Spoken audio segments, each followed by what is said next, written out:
Le MES, c'est un ancien terrain militaire sur lequel il y avait le MES des officiers. L'Office construit toujours des plus performants que la réglementation l'exige. Et on va être un label Effinergie Plus qui va être aux alentours de 40 kWh de consommation. On travaille régulièrement avec GRDF, on aime travailler très en amont pour bien appréhender tout ce qui est réseau, tout ce qui est possibilité de faire sur nos opérations. Le gaz, on l'utilise régulièrement. Quand on fait nos équilibres, on peut arriver régulièrement au gaz, que ce soit en chaufferie collective ou individuelle. Là, on y rajoute une cogénération et ce côté innovant.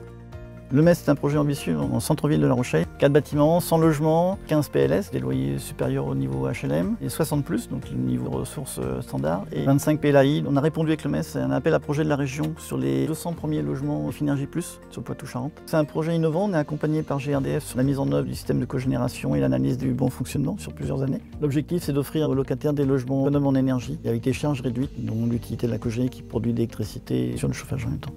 Avec l'architecte, on a travaillé ensemble de façon à pouvoir proposer un bâtiment qui permettait de limiter les besoins de chauffage du bâtiment. On a été amené à proposer plusieurs solutions pour le chauffage et l'eau chaude sanitaire. La solution de cogénération offre l'avantage de produire de la chaleur et de l'électricité simultanément. Le fonctionnement de la machine, ça sera à peu près une centaine d'heures par semaine l'hiver, 35 heures l'été, une économie de 3 000 € à l'année. Tout ça nous amène à un temps de retour sur investissement d'une quinzaine d'années. Et la chaufferie comprendra donc un générateur de 20 kW électrique et qui produit simultanément 39 kW de chaleur. Et en parallèle, nous avons 2 chaudières gaz condensation qui font chacune 180 kW.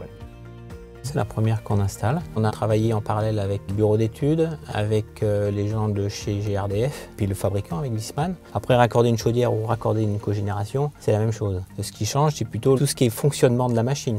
Donc quand on parle de précarité énergétique, on a une installation qui a beaucoup de sens, et puis ça préfigure le bâtiment de demain qui devra produire sa propre énergie, une technologie sur laquelle GRDF compte beaucoup pour le bâtiment à énergie positive. L'électricité, elle est entièrement valorisée localement au niveau des communs, et c'est vraiment l'éclairage, la VMC, etc. qui vont profiter de cette électricité. Donc c'est une micro-cogénération à moteur, comme une voiture en fait, qui est alimentée au gaz naturel, et du coup est couplée à un générateur électrique qui l'entraîne en tournant, et donc qui produit de l'électricité. C'est l'équivalent d'à peu près 20 maisons. Et toutes les pertes de chaleur de ce moteur sont récupérées pour être valorisé, donc soit au niveau du refroidissement du moteur, mais aussi de l'évacuation des fumées.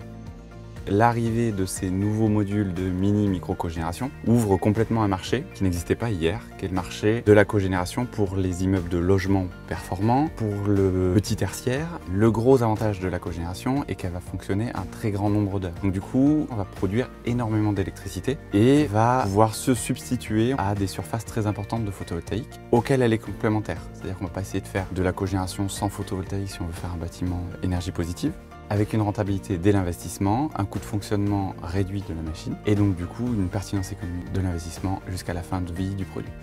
Nous sommes arrivés cet hiver, nous avons constaté par rapport à notre logement précédent que la chaleur était vraiment douce et de plus le chauffage est programmable dans chaque pièce. On se sent vraiment bien dans l'appartement est très lumineux, sans vis-à-vis, avec une terrasse, donc vraiment très agréable.